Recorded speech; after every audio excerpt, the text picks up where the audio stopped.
Rak Shavuot Sameach Lekulam.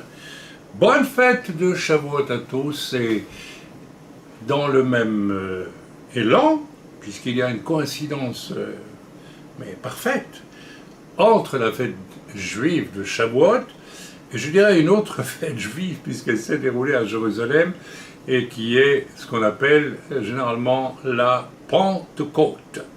Alors, tout de suite, introduisons une petite explication concernant la Pentecôte. Mais avant cela, je tiens à saluer tout le monde et m'excuser encore un peu pour le décor, parce que nous sommes en train de déménager, et dès lors, eh bien, ce que vous voyez derrière vous, c'est un appartement qui va disparaître dans les 2-3 prochains jours, et enfin, nous pourrons mieux installer, disons, choisir un décor un peu plus intéressant, plus agréable, mais qu'importe. L'important n'est pas le contenant, mais le contenu. Donc, je parlais de Shavuot et de Pentecôte. Alors, Pentecôte, dans le mot Pentecôte, il y a Penta, ça vient du grec 5. Et c'est pas un hasard si on a nommé cette fête Pentecôte. Pourquoi? Parce que, eh bien, c'est tout à fait en rapport avec la fête de Shavuot. Pourquoi? La fête de Shavuot, n'est-ce pas, se compte, n'est-ce pas, par 7 semaines depuis le jour de la résurrection de Yeshua. En fait, dans la tradition juive, se compte à partir de Pessah, mais nous comptons à partir du 3e jour, donc de la résurrection de Yeshua. Et nous arrivons, n'est-ce pas, en comptant le jour de la résurrection, plus 40 jours, nous arrivons à Pentecôte, qui est aussi, dans la tradition juive, la fête de Shavuot. Donc Shavuot et Pentecôte, ben, c'est une seule et même fête, et c'est très très intéressant. Qu'est-ce qu'on fait à Shavuot? Shavuot, c'est une fête de la moisson, où l'on prend des gerbes que l'on agite devant Dieu pour le remercier, le louer de cette moisson, et on va le faire juste après Pessah, déjà, où on a les premiers fruits.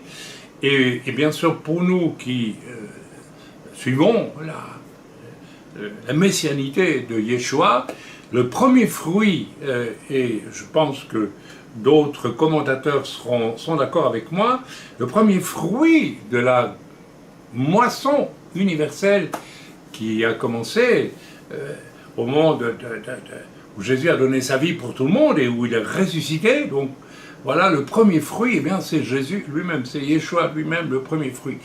Et 49 jours après cela, on agite à nouveau, je parle ici chez la tradition juive, on agite à nouveau ces gerbes, et là, il y a un principe de multiplication fatalement qui est annoncé. Donc, on loue Dieu pour les récoltes, n'est-ce pas, le lendemain de Pessah, finalement, et on a dans notre compréhension prophétique des choses, la résurrection de Jésus, premier grand fruit de la moisson, et puis 49 jours après ça, les Juifs louent encore Dieu pour la moisson, parce qu'il y a plus de moisson que le premier jour, bien sûr, il y a plus de gerbes, il y a plus de que sais-je, de blé, de fruits, enfin de tout. Donc, il y a donc quelque chose, déjà un message que nous devons intégrer. Le premier fruit de la fête de la moisson, c'est Yeshua, et puis une première gerbe est secouée à Shavuot, et 49 jours après, donc ça fait 50 jours, on secoue bien plus les gerbes encore pour louer Dieu pour sa moisson. Donc pour nous c'est clair, premier fruit Yeshua, deuxième fruit, eh bien, toute la moisson, n'est-ce pas, dans l'humanité par le sacrifice de Yeshua qui est le premier fruit de la moisson. Vous m'avez suivi jusque-là et nous sommes très très très contents et très réjouis, n'est-ce pas, de ce que nous comprenons là. Donc, Shavuot, Pentecôte, comme vous préférez, c'est la fête des moissons, d'accord? La première moisson, le premier fruit, c'est Yeshua, et puis après, la grande moisson, après les dans la fête de Shavuot, et puis aussi qui correspond avec Pentecôte, eh bien ça va être, n'est-ce pas, une moisson universelle pour toute l'humanité. La coïncidence, n'est-ce pas, Alors nous avons le jour de Shavuot, le jour de la fête juive qui va arriver ce lundi prochain. Nous avons en correspondance, et nous allons bien entendu lire un extrait,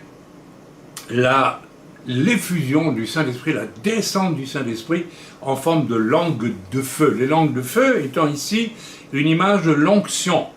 J'ai déjà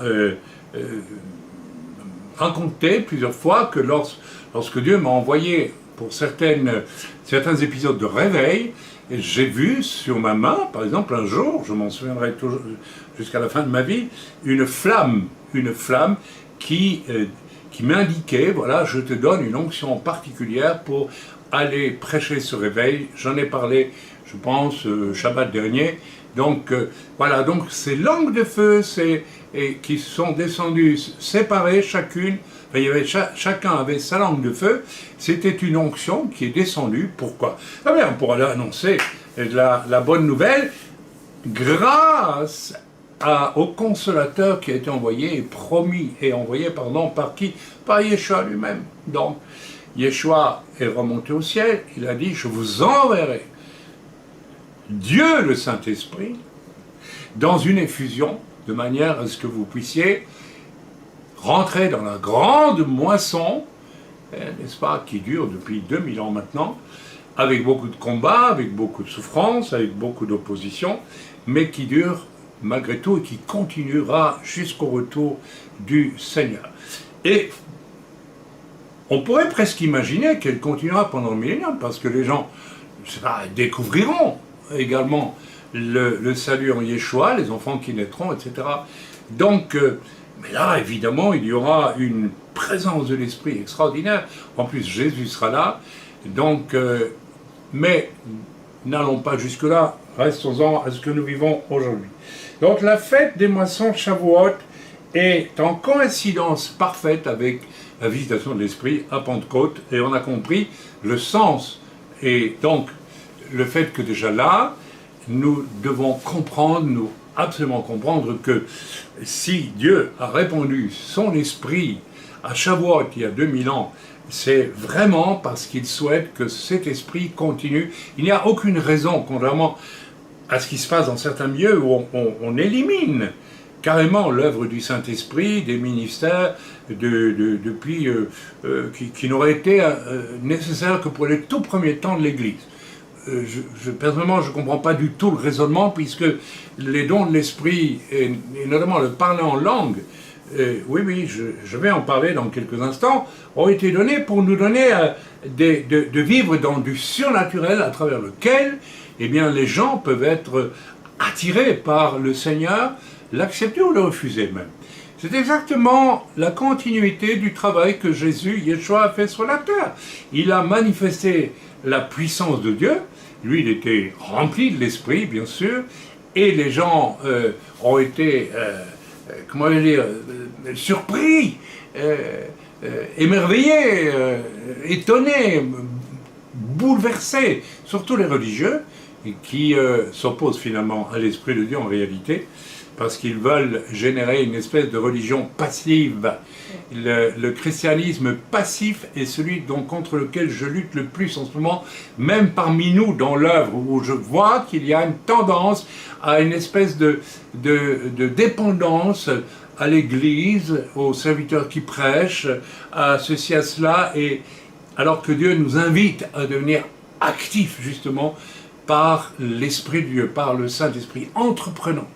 Voilà, donc la fête de Shavuot, c'est également une fête qui coïncide avec ce que dans le judaïsme on appelle le don de la Torah. C'est-à-dire, la Torah, c'est toute la première partie de vos Bibles, que l'on appelle, à mon avis un peu erronément, mais qu'importe, l'Ancien Testament. Et c'est important. Pourquoi est-ce important? Parce que la Torah, sans l'Esprit de Dieu, est morte. Mais l'Esprit de Dieu sans la Torah, qui confirme les choses de l'Esprit, n'est-ce pas? ce serait une folie. Je répète. Donc la Torah, la Bible, sans l'esprit, on peut prêcher la vérité et prêcher quelque chose de mort, quelque chose qui ne produit aucun fruit. Or, rappelez-vous, Shavuot, Pentecôte, l'esprit, et l'esprit donne vie aussi à la parole qui est prêchée. On va rentrer un petit peu dans tout cela pour remettre un peu à l'heure certaines choses qui font débat, et je crois d'une façon un peu assez fausse, assez vaine. J'écoutais encore hier un shiur, un cours d'un rabbin messianique, et je trouvais qu'il y avait des choses très intéressantes, mais il y avait comme quelque chose qui était faux, donc j'ai pas pu l'accepter. Alors, autour de quoi tourne le débat concernant le parler en langue, les dons de l'esprit, les miracles, etc. Pour le parler en langue, le débat est le suivant. Non, ce qui est arrivé à la Pentecôte, c'est uniquement des parlers en langue, donc des disciples, je crois qu'ils étaient 120 disciples, si j'ai bon souvenir, qui ont reçu une onction, et ils ont pu parler des merveilles de Dieu dans des langues que comprenaient les Mèdes, les Grecs, les Égyptiens, les Arabes, les Parthes, etc., tous ceux qui étaient là autour. Et donc, certains ont conclu que le parler en langue ne peut exister que s'il est traduisible, audible dans une langue étrangère. Il m'est arrivé de prier en langue, et j'ai prié en langue, je crois lorsque j'étais rempli du Saint-Esprit pour ma part, j'ai prié en arabe, figurez-vous, oui. Et puis, par la suite, il y avait une petite touche de l'humour de Dieu dans cette affaire, puisque j'avais eu des difficultés avec, dans ma jeunesse. Voilà, je n'en dirai pas plus, enfin, c'est pas utile. Mais, et puis après, je me souviens, j'ai parlé en langue en hébreu, puis en araméen, par exemple.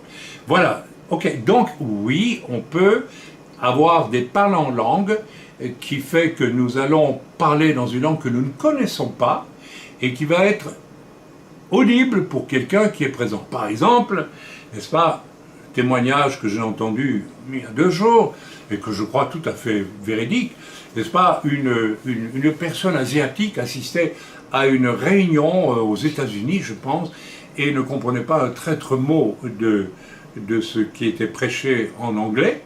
Et voilà que le pasteur se met à prier en langue d'une façon incroyable et il résume à peu près l'essentiel de son message dans une langue, n'est-ce pas, qu'il ne comprenait pas lui-même. Et voilà que la personne asiatique qui était là a entendu le message dans sa propre langue pendant. Donc, il y a cette possibilité-là. Mais, est-ce que les choses s'arrêtent là ? Eh bien non, ça ne s'arrête pas là. Nous devons donc poser la question, est-ce que le parler en langue me permet de parler à Dieu, d'accord, et pas seulement de parler une langue que je ne connais pas et qui va être audible pour un auditeur étranger qui est présent. Est-ce que le parler en langue peut être aussi quelque chose qui me met en relation avec Dieu lui-même? Nous allons voir que oui. Donc voilà une deuxième chose importante, et c'est peut-être la plus importante. Et, n'est-ce pas, il est également question de la possibilité d'un parler en langue qui serait comme le parler des anges, la langue des anges. Alors, est-ce que tout ça est possible? Ben oui, c'est possible, et nous n'allons pas les affirmer avec véhémence et jugement sur ceux qui disent le contraire. Nous allons nous contenter de lire l'Écriture, puisque justement, n'est-ce pas, Shavuot, Pentecôte, l'Esprit de Dieu descend au moment où on célèbre le don de la Torah. Alors soyons Torah et Brit HaHadasha aussi, et nous allons aller dans la Brit HaHadasha. J'espère que je ne vais pas m'égarer. Voilà. D'abord, les signes que les langues sont une manifestation du baptême du Saint-Esprit. Certains disent que le baptême du Saint-Esprit ne vient pas seulement comme signe à travers le parler en langue. Eh bien, apparemment, l'Écriture dit le contraire.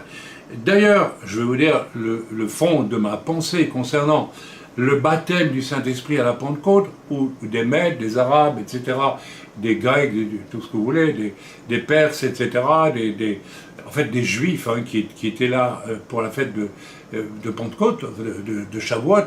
C'était des Juifs d'Égypte, des Juifs d'un peu partout qui étaient montés à Jérusalem, ou peut-être des prosélytes, allez savoir, probablement des prosélytes aussi.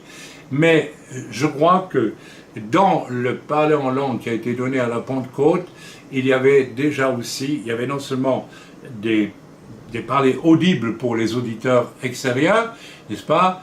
Et il y avait aussi toute la puissance du parler en langue qui me permet d'avoir une relation mystérieuse avec les mystères de Dieu. Je pratique ce parler en langue depuis plus de 44 ans maintenant, 45, puisque je l'ai baptisé du Saint-Esprit 2 semaines après ma conversion, et baptisé d'eau plus tard. Et je pratique ce parler en langue depuis tant d'années, mais constamment, dès que je le pratique constamment, exactement comme l'apôtre Paul le faisait, et comme il nous recommande de le faire. Alors, allons lire ensemble Acte 10, du verset 39 à 48, si vous voulez bien, et nous allons lire ceci dans Acte 10, verset, j'ai dit combien moi, ne disons pas de bêtises, 39 à 48. Alors voilà, Acte 10, verset 39 à 48, et voilà que je me suis déjà... Ah non, je suis dans 1 Corinthiens, alors évidemment, là, c'est autre chose. Alors je vais dans les actes. Voilà, acte 10, versets 39 à 48. Voilà. Nous sommes témoins de tout ce qui a été fait dans le pays des Juifs et à Jérusalem. Et donc c'est Pierre qui parle de Jésus ici. Et le pays des Juifs et à Jérusalem, ils l'ont tué, donc en parlant de Yeshua bien sûr, en le pendant au bois. Dieu l'a ressuscité le 3e jour, et il a permis qu'il apparaisse non à tout le peuple, mais aux témoins choisis d'avance par Dieu, à nous qui avons mangé et bu avec lui après qu'il fut ressuscité des morts. Et Yeshua nous a ordonné de prêcher au peuple et d'attester que c'est lui qui a été établi par Dieu, juge des vivants et des morts. Tous les prophètes rendent de lui le témoignage que quiconque croit en lui reçoit par son nom le pardon des péchés. Comme Pierre prononçait encore ces mots, le Saint-Esprit, donc comme Pierre prononçait ces mots, le Saint-Esprit descendit. Vous remarquez que le Saint-Esprit n'attend pas que Pierre ait fini, alors que Pierre est en train de prêcher, cette vérité essentielle, il descend. Première chose, la liberté du Saint-Esprit. C'est assez hallucinant de voir combien le besoin religieux d'ordonnancer les choses constamment débouche finalement sur une limitation de l'esprit. Combien de fois n'ai-je pas dit à nos membres, s'il vous plaît, même si en plein milieu d'une prédication vous recevez quelque chose du Saint-Esprit, n'hésitez pas à lever la main, on vous voit et on vous donne la parole. Et ils hésitent à le faire, ils ont peur, ils sont tellement habitués à... C'est pas moi qui les ai habitués comme ça, mais beaucoup viennent d'autres milieux avant de nous avoir rejoints, tellement habitués à faire les choses au temps où c'est le moment dans le moment de la réunion pour laisser le Saint-Esprit agir. Nous n'avons pas laissé le Saint-Esprit agir à heure fixe, il agit quand il veut, comme il veut. C'est sa grande force, c'est sa grande liberté et c'est notre sagesse à nous. Amen. Voilà. Ok, donc, voilà, comme Pierre prononçait encore ces mots, le Saint-Esprit, le roi Hakodesh, descendit sur tous ceux qui écoutaient la parole. Tous les fidèles circoncis qui étaient venus avec Pierre furent étonnés, ah oui, évidemment, de ce que le don du Saint-Esprit était aussi répandu sur les païens. Donc, il y avait des juifs et des pas juifs dans ce moment-là. Et n'est-ce pas, ici, nous ne sommes pas à Jérusalem, nous sommes... n'est-ce pas, si j'ai bon souvenir, quelque part à Césarée, je ne dis pas de bêtises, mais ce n'est pas important. Il y avait des juifs et il y avait donc des païens, et tous ont été remplis du Saint-Esprit. Parce qu'en fait, Dieu, n'est-ce pas, voulait armer tout le monde, juifs et non-juifs, pour la même mission, puisque Jésus n'est plus là. Il a dit, je vous envoie le Saint-Esprit, et avec le Saint-Esprit, vous allez aller faire la grande moisson, le grand Shavuot. N'est-ce pas? Alors, voilà. Et aussi, et que le Saint-Esprit était aussi répandu sur les païens, les non-juifs, les goïms, quoi. Car il les entendait parler en langue et glorifier Dieu. Alors Pierre dit, il était en train d'écouter la prédication, et puis soudain l'Esprit descend, et il parle en langue, tous, il parle en langue, et il glorifie Dieu. En langue, s'il vous plaît. Ah oui, en langue. Et puis peut-être je dirais pas en français, mais en hébreu, ou en, je ne sais pas quelle langue. Je ne sais pas qui étaient les païens qui étaient présents ce jour-là, là-bas, mais c'était certainement, il y a toujours eu des païens en Israël, en fait des non-juifs, n'est-ce pas? D'ailleurs, si les non-juifs voulaient vivre en paix avec Israël, avec les juifs en Israël, le problème serait réglé depuis longtemps. Parce qu'en fait, la Torah nous montre que l'étranger a le droit de venir vivre en Israël. Mais il faut pour ça qu'il respecte quand même les lois du peuple d'Israël. Alors, si vous voulez trouver la solution à la paix ici, voilà, c'est très simple. Pratiquons la parole de Dieu et tout se mettrait en place. Finalement, quand Yeshua va venir, c'est ce qui va arriver, on s'en réjouit par avance. Alors Pierre dit, peut-on refuser l'eau du baptême à ceux qui ont reçu, il ne s'est pas encore baptisé d'eau, qui ont reçu le Saint-Esprit aussi bien que nous, et il ordonna qu'ils soient baptisés au nom du Seigneur, sur quoi ils le prièrent de rester quelques jours, n'est-ce pas, auprès d'eux. Alors, Pierre dit, devant le fait que tous ces gens qui n'étaient pas baptisés du Saint-Esprit, et apparemment pas baptisés d'eau d'ailleurs, et il en a qu'ils soient baptisés au nom du Seigneur Jésus-Christ. Donc ils n'étaient visiblement ni baptisés du Saint-Esprit, ni baptisés d'eau. Ils venaient prêcher en fait l'évangile, tout simplement, à des juifs et à des non-juifs qui étaient tous des païens en réalité. Ils n'étaient pas sauvés. Et voilà qu'ils sont, les vénards, remplis du Saint-Esprit, et l'œuvre du Saint-Esprit est une chose tellement forte que cela donne à Pierre une autorité en disant, s'ils sont remplis du Saint-Esprit, c'est bien le signe qu'ils ont accepté le salut que je viens leur prêcher.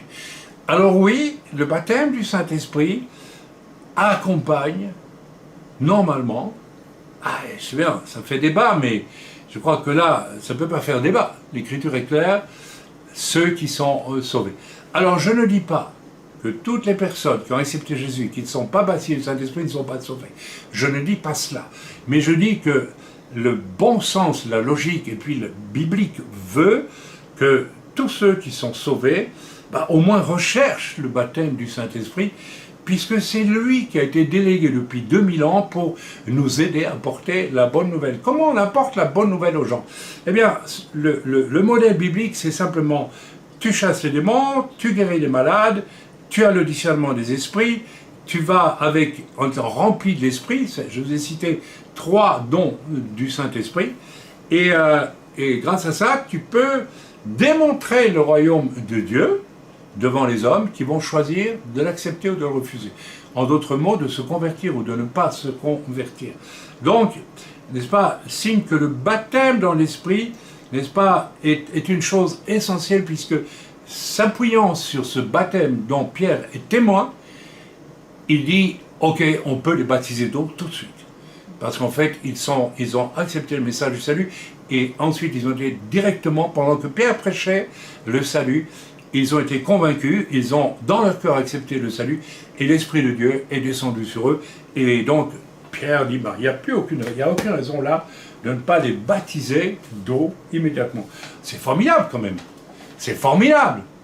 Alors là, on voit bien que, n'est-ce pas, la descente du Saint-Esprit survient, je le répète, lorsque Pierre prêche la mort et la résurrection, donc le salut pour tous. Donc, l'Esprit de Dieu atteste le message de Pierre, et Pierre était rempli du Saint-Esprit.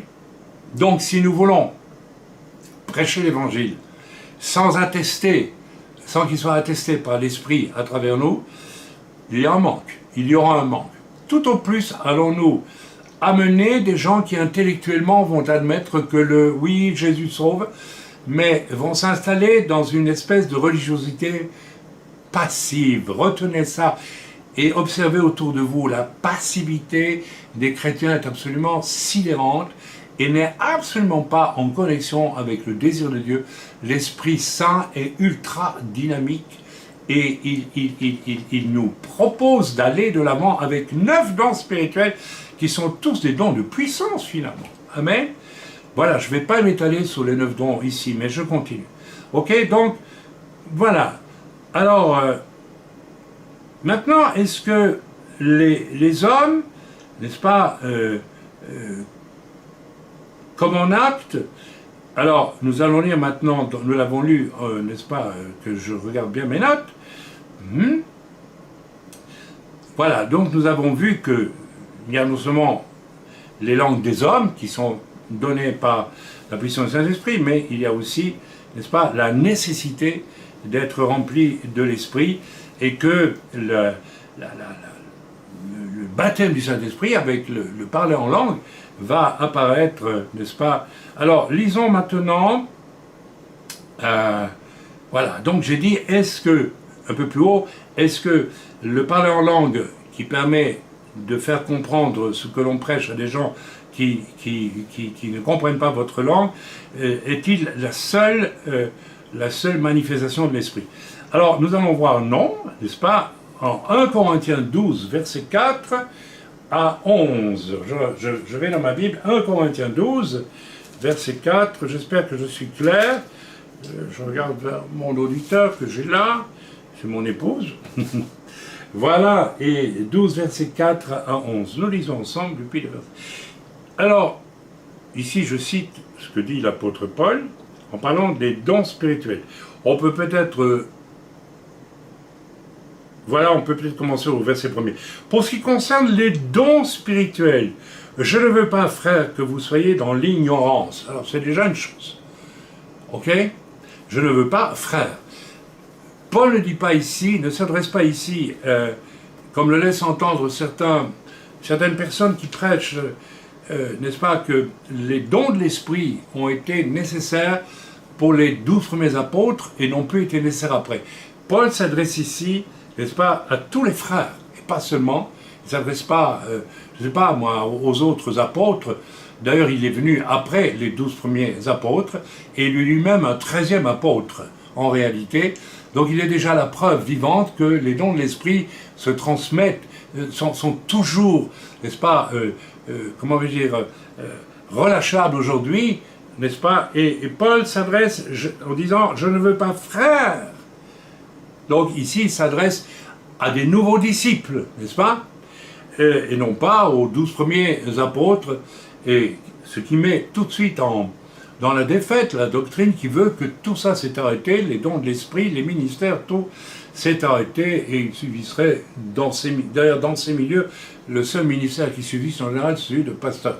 Mais les autres n'existent plus. On se demande pourquoi Dieu aurait fait, n'est-ce pas, une espèce de nettoyage, éliminant tous les ministères, gardant seulement celui de pasteur. On comprend très bien que le ministère de pasteur, c'est un ministère qui est né, je dirais, intellectuellement au moment de la Réforme, pour remplacer le curé, le prêtre, etc., dans l'Église catholique. Mais le tout est de revenir aussi dans la notion de pasteur, à la notion biblique de ce qu'est le pasteur, et pas seulement le fruit d'une tradition religieuse. Je continue. Je ne veux pas, frère, que vous soyez dans l'ignorance. Vous savez que lorsque vous étiez païens, vous vous laissiez entraîner par les idoles, vers les idoles muettes, selon que vous étiez conduits.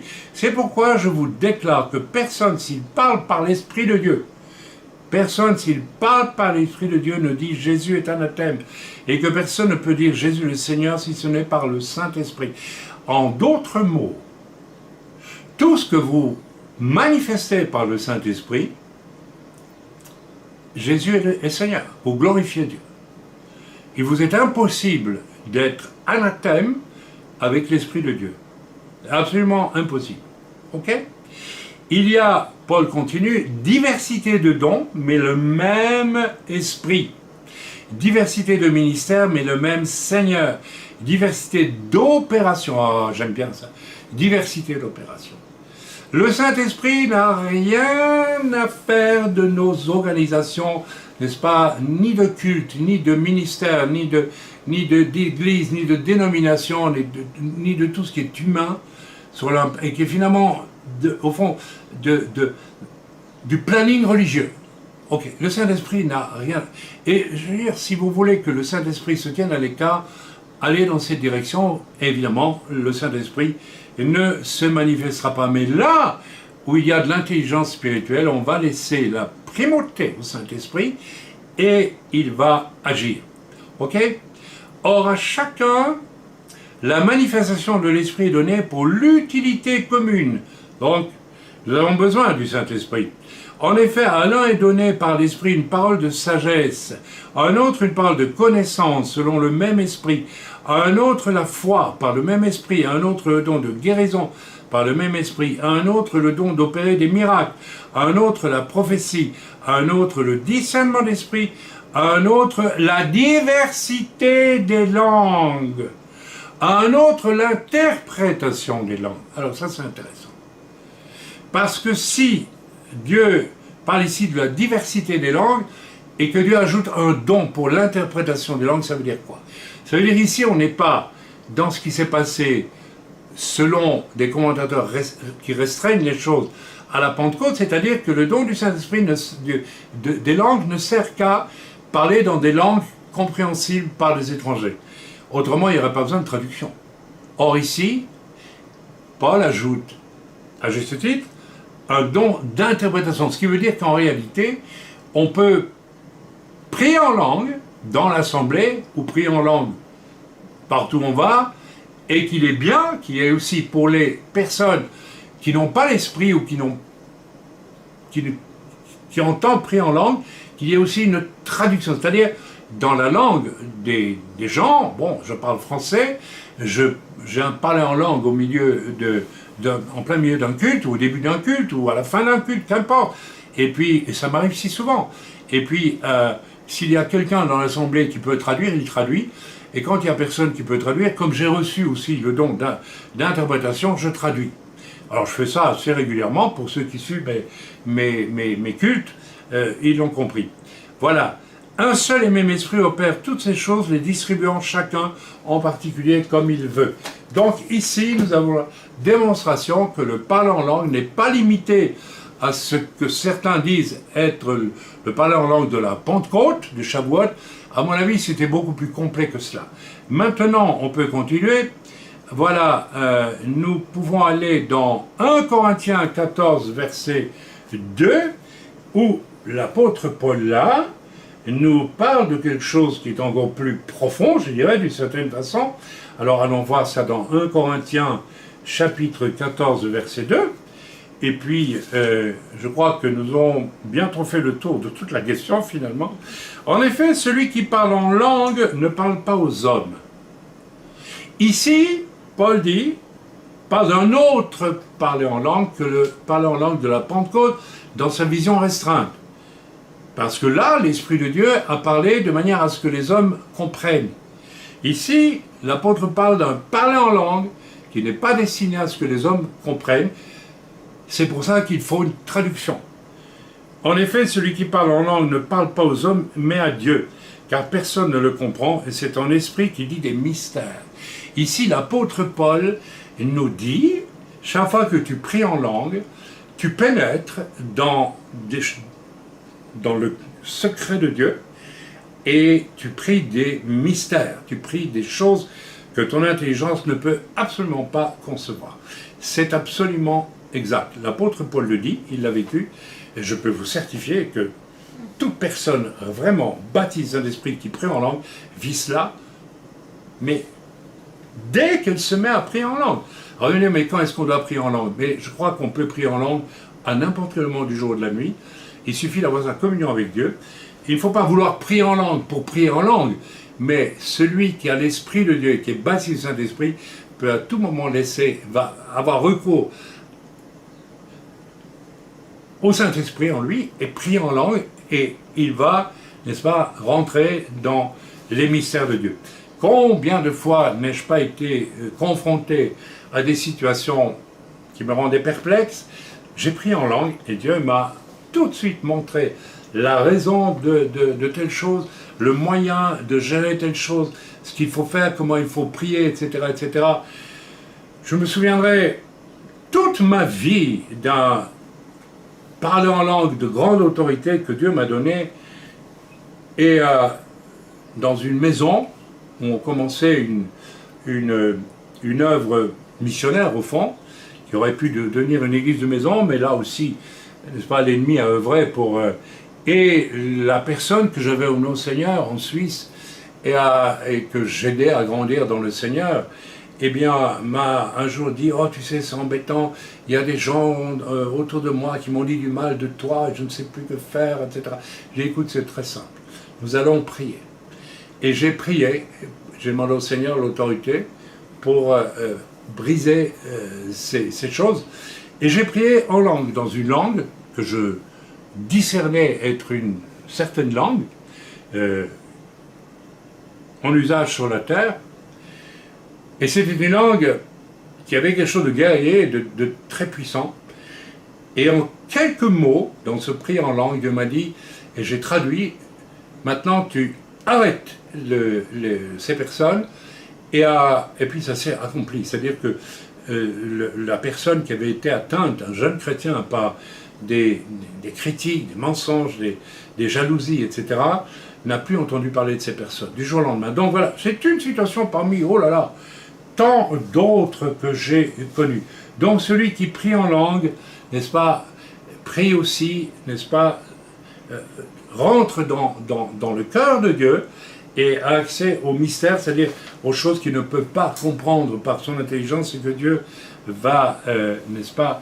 Alors il y a encore un passage dans 1 Corinthiens 13, verset 1er, qui nous parle de quelque chose de quand même étonnant, n'est-ce pas, où Paul nous dit « Quand je parlerai les langues des hommes et des anges, si je n'ai pas l'amour, je suis un airain qui résonne. » Donc ici, il parle, quand je parlerai, or il parle les langues des hommes, okay? Donc ici il fait allusion au parler en langue qui permet de se faire comprendre dans une langue étrangère, okay? Il ne parle pas ici du parler en langue qui me permet de vivre, de rentrer dans le cœur de Dieu et ses mystères. Il parle ici de... Oui, il faut savoir, il faut remettre les choses à leur place quand vous lisez l'Écriture. Et il ajoute la langue des hommes et quand je parlerai, dit-il ici, et des anges. Donc ici, il est question du langage des anges. Alors, qu'est-ce que ça veut dire? Est-ce que l'on peut parler le langage des anges? Et si c'est le cas, comment fait-on? Les anges parlent-ils? Oui, ils parlent. Mais quelle langue parlent-ils? Ils parlent, je crois, d'abord et avant tout, à mon avis, et je crois que je ne peux pas me tromper avec ça, la langue de l'esprit, puisqu'ils sont en communion avec Dieu, et ils ont été créés par Dieu, comme des entités spirituelles extraordinaires, donc ils comprennent la langue de l'esprit, par la force des choses. Alors, je n'en dirai pas plus, mais je pourrais, d'après Paul, parler la langue des anges, ce qui est une langue spirituelle, tout autant. Je crois qu'il y a, lorsque l'on rentre avec le parler en langue dans le mystère de Dieu, on rentre très profondément dans les choses de Dieu et du monde spirituel de manière générale, y compris le monde angélique, puisque Paul le dit, Paul en parle. Voilà, donc j'ai essayé un petit peu de... Voilà, Paul parle en langue, alors on va lire encore quelques versets, plus que tous, dira-t-il. Alors, si Paul parle plus que tous, n'est-ce pas, je pense que c'est une manière de nous dire, écoutez, nous avons un concours, vous et moi, allez-y s'il vous plaît, hein. Si je le fais, c'est que j'en ai eu vraiment besoin. Paul est le 13e apôtre, hein. C'est pas un des 12 premiers qui aurait reçu les dons de l'esprit, dont le parler en langue juste pour une petite saison, et puis c'est tout. Alors on voit que c'est pas vrai, puisque Paul prêche, et Pierre aussi va prêcher à des non-juifs qui vont être remplis du Saint-Esprit, et la chose va continuer dans toute l'histoire de l'Église en réalité, et ça sera combattu d'une manière violente par l'Église, n'est-ce pas, horizontale et religieuse, qui veut organiser sa propre spiritualité, et qui utilise même la Bible, ou qui a même, je parle ici des catholiques, qui ont refusé d'utiliser la Bible pendant des siècles pour établir leur propre Bible, finalement, leur propre Bible religieuse, avec tout ce qu'ils y ont mis. Je ne vais pas entrer dans les détails. Mais Paul, 1 Corinthiens 14, 18, lisons ensemble, Voilà, donc qu'est-ce que dit Paul? Il dit ceci, je rends grâce à Dieu de ce que je parle en langue plus que vous tous. Ok? Mais dans l'Église, j'aime mieux dire 5 paroles avec mon intelligence afin d'instruire aussi les autres que 10 000 paroles en langue. Paul veut dire pas là qu'il prie dans l'intimité de sa relation avec Dieu à tout moment, constamment.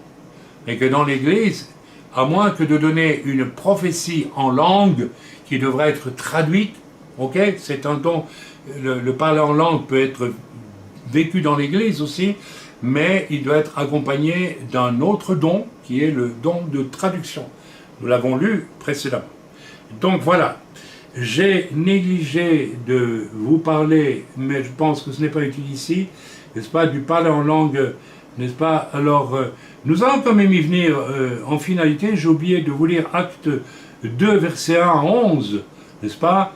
Mais j'y viendrai quand même, pour terminer, j'aurais dû commencer par cela, mais je le ferai à la fin. Donc, Paul prie en langue plus que tous. Voilà. Quand il prie en langue, son esprit est en prière. 1 Corinthiens 14, 14. Lisons ensemble. Voilà. 14, 14. Car si je prie en langue, mon esprit est en prière, mais mon intelligence demeure stérile. Donc, Paul prie en langue et son esprit est en prière. Amen. Donc la nécessité du parler en langue, ici aussi. 1 Corinthiens 14, 14, il dit qu'il faut prier par l'esprit, mais aussi par l'intelligence, pour être compris de tous. Ok? Mais ça n'empêche pas qu'on peut prier par l'esprit. Dans l'intimité avec Dieu, je le fais constamment, et tous ceux que je connais, mon épouse, tous ceux qui sont vraiment remplis du Saint-Esprit, et qui ne sont pas, comment vais-je dire, d'une certaine façon émasculés par une temporalité religieuse qui ne permet pas à l'esprit de s'exprimer quand il veut. Autrement dit, beaucoup de chrétiens bloquent l'esprit de Dieu parce qu'ils veulent vivre dans une temporalité religieuse. Je me fais comprendre, j'espère. Voilà. Voilà. Nous avons... Voilà. Donc 1 Corinthiens 14, 15 à 19, lisons ensemble maintenant. Voilà. Etc., etc., etc. Voilà, ok. Paul désire que tous parlent en langue. 1, 14, 5. Alors on va lire, je désire que vous parliez tous en langue, mais encore plus que vous prophétisiez. Celui qui prophétise est plus grand que celui qui parle en langue, à moins que ce dernier n'interprète pour que l'Église en reçoive de l'édification. En 2 mots, l'apôtre Paul dit, je désire que vous parliez tous en langue. Il ne s'adresse pas ici aux premiers apôtres, il s'adresse à ses propres disciples, l'apôtre Paul. Ok? C'est quand même c'est Paul qui parle. Oui, c'est Paul, bien sûr, c'est Paul. Ok, donc là, on est déjà plus loin que les 12 premiers apôtres. Ok? Même si ils ont été relativement contemporains quand même.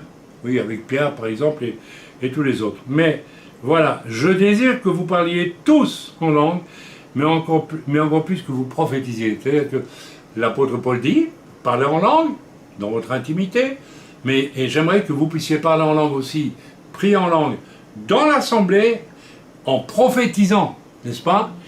Mais il faut alors que la prophétie soit traduite. C'est ce que dit l'apôtre Paul. Mais il souhaite que tous prient en langue, dans l'intimité, et prophétisent en langue, avec traduction. Donc il y a ici quelque chose d'impératif, n'est-ce pas, concernant... Voilà. Maintenant, pourquoi certains... Maintenant, je crois que nous avons... Alors, on va quand même lire ce que j'aurais dû lire dès le début, parce que c'est important, n'est-ce pas, le fameux passage d'Actes au chapitre 2. Je me tourne vers mon épouse, parce que c'est une bonne critique, c'est clair, tout ce que je racontais, elle me dit, oui, alors ça va. Alors, allons dans le livre des Actes, pardonnez-moi, donc, j'y arrive, voilà, le livre des Actes, voilà, alors j'y suis, au chapitre 2, frères et sœurs, et lisons ensemble ce merveilleux passage dans Actes 2, du verset 1 à 11. Le jour de la Pentecôte, le jour de Shavuot, d'accord? Donc c'est 49 jours plus un après la résurrection de Jésus, et après que les Juifs aient élevé des gerbes de reconnaissance et de louange à Dieu pour les premières moissons après Pessah. Tout ça correspond. Ok? Et voilà que ce jour-là, donc, que nous allons célébrer lundi, n'est-ce pas? Ils étaient tous ensemble dans le même lieu. Tout à coup, il vint du ciel un bruit comme celui d'un vent impétueux. Alors, le Saint-Esprit ici s'accompagne d'un vent, hein, on comprend tout de suite, et il remplit toute la maison où ils étaient assis. Il remplit toute la maison où ils étaient assis. Il y a ici une indication, c'est pas, il remplit la maison en baptisant d'esprit certains, et puis pour une œuvre temporaire, non. Il remplit toute la maison, ça veut dire, il y a déjà une image, je vais remplir toute la maison de Dieu, pour le reste des temps, jusqu'à la fin. Je crois qu'on peut interpréter les choses comme ça, il remplit toute la maison de Dieu. Jusqu'à aujourd'hui, le Saint-Esprit veut remplir toute la maison de Dieu. Amen. Et force est de se rendre compte que s'il y a des onctions qui ne peuvent pas être bizarres depuis quelques années dans le corps de Christ, il y a quand même des ministères extraordinairement remplis du Saint-Esprit, mais il y en a quand même très peu en réalité. Il y a un combat entre la liberté à donner au Saint-Esprit et le fait de vouloir organiser de manière horizontale et temporelle l'Église. J'y viendrai. J'y suis déjà venu d'ailleurs. Voilà, il remplit toute la maison où ils étaient assis, des langues semblables à des langues de feu. Ça, c'est l'onction, mes amis. C'est l'onction. Donc, Dieu a envoyé le Saint-Esprit pour leur donner une onction. Dieu nous envoie le Saint-Esprit pour nous donner quoi? Des dons spirituels pour les manifester entre nous gentiment? Non. Avec une onction. Amen. Pour faire quoi?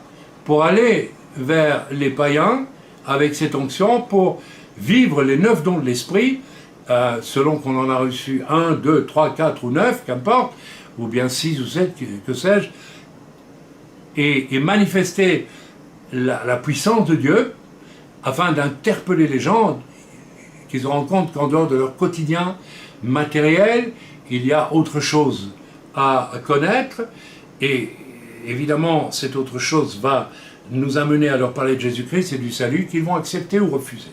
Parce que les gens acceptent ou refusent. Soyons clairs. Mais l'Esprit de Dieu est super important pour cela. Des langues de feu leur apparurent, séparées les unes des autres.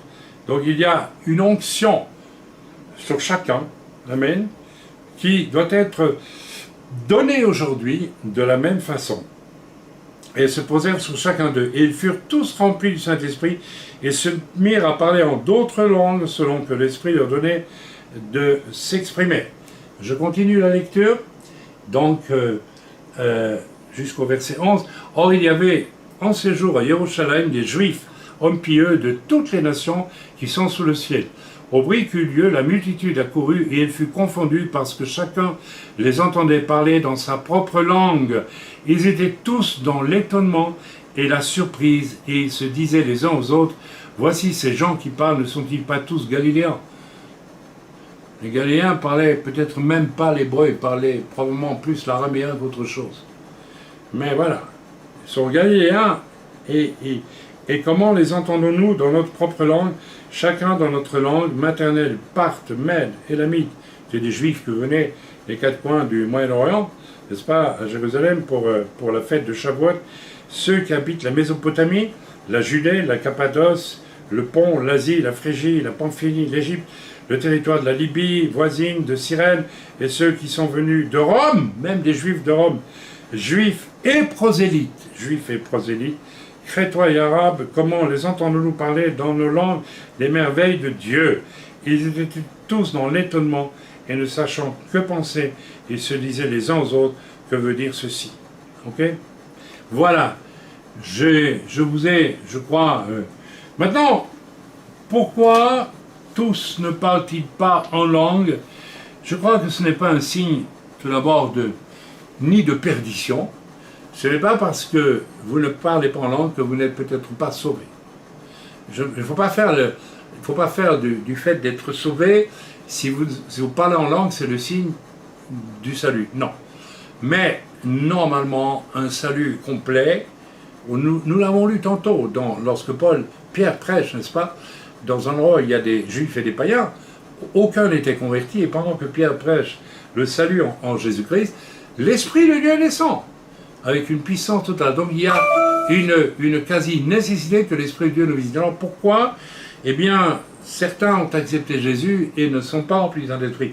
Eh bien, très souvent parce que il y a deux solutions, où ils sont convertis dans un milieu où l'on privilégie la religiosité horizontale qui néglige le baptême du Saint-Esprit, les dons de l'Esprit et tout ce qui va avec. Je connais, un de mes fils va dans une église en Israël où il a reçu de très bons enseignements.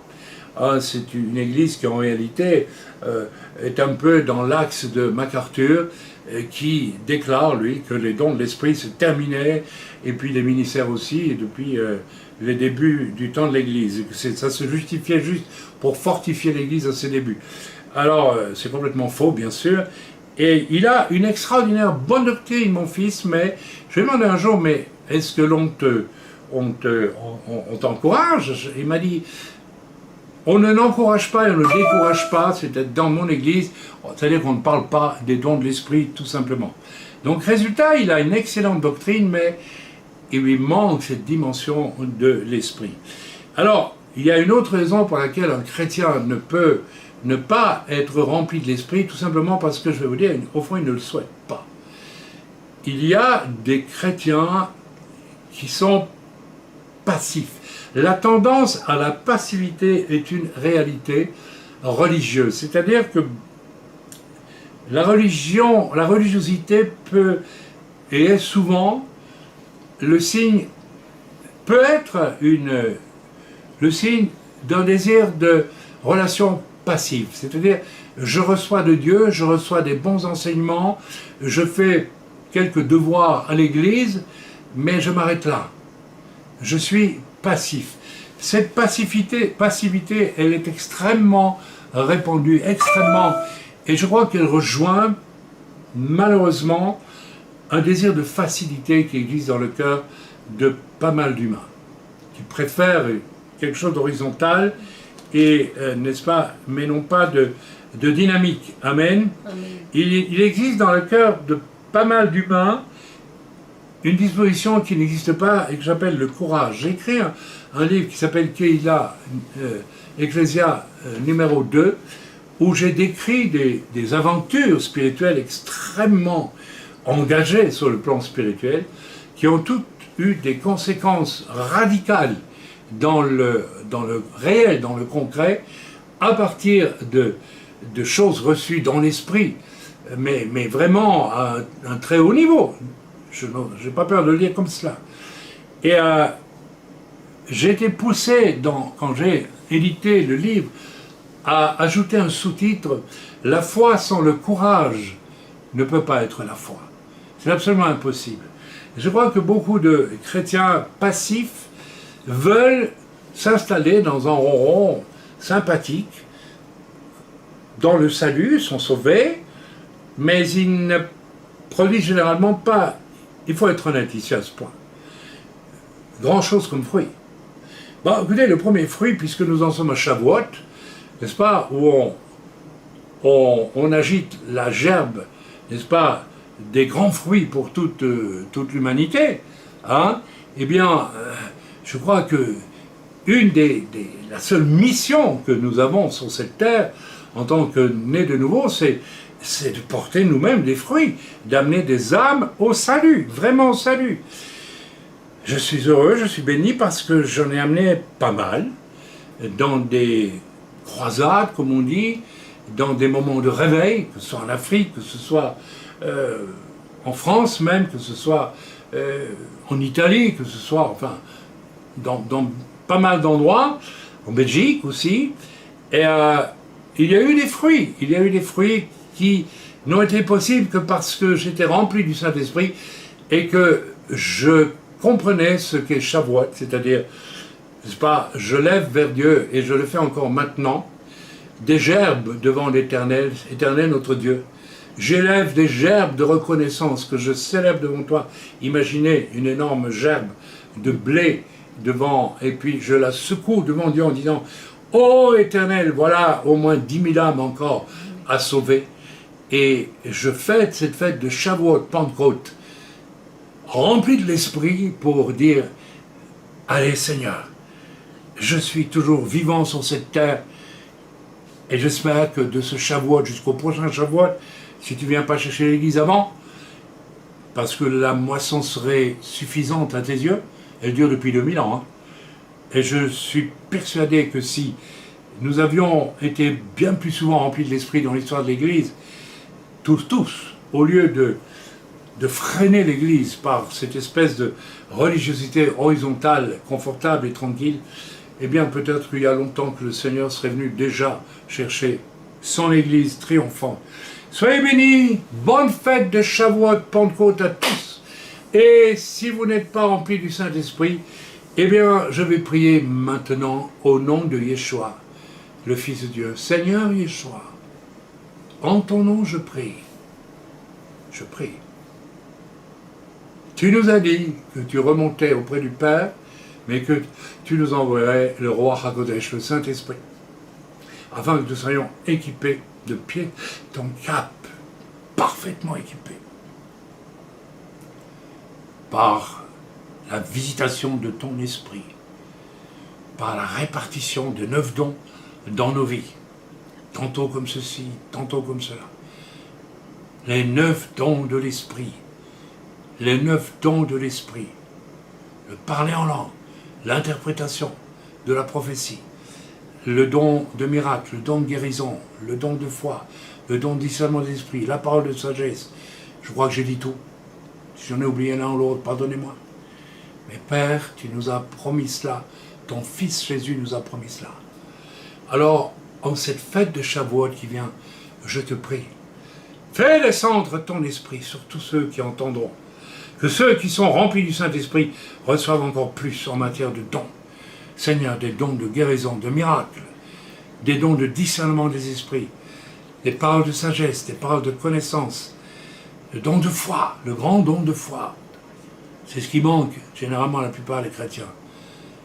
Le don de foi. Le don de foi. Donne ce don de foi, Seigneur, qui est le courage de croire ce qu'on ne voit pas, et qui se manifeste quand même. C'est ça le don de foi. Beaucoup de chrétiens ont peur d'avoir le don de foi. Non, non, je ne veux pas. Je veux être comme Thomas, je croirai ce que je verrai, pas plus. Horizontal, religieux, vous voyez ce que je veux dire? Merci Père, tu répands ces dons maintenant sur tous ceux qui écouteront ce message. Ayez une bonne fête de Shavuot, Pentecôte, ce lundi, dans le bon nom de Yeshua. Amen.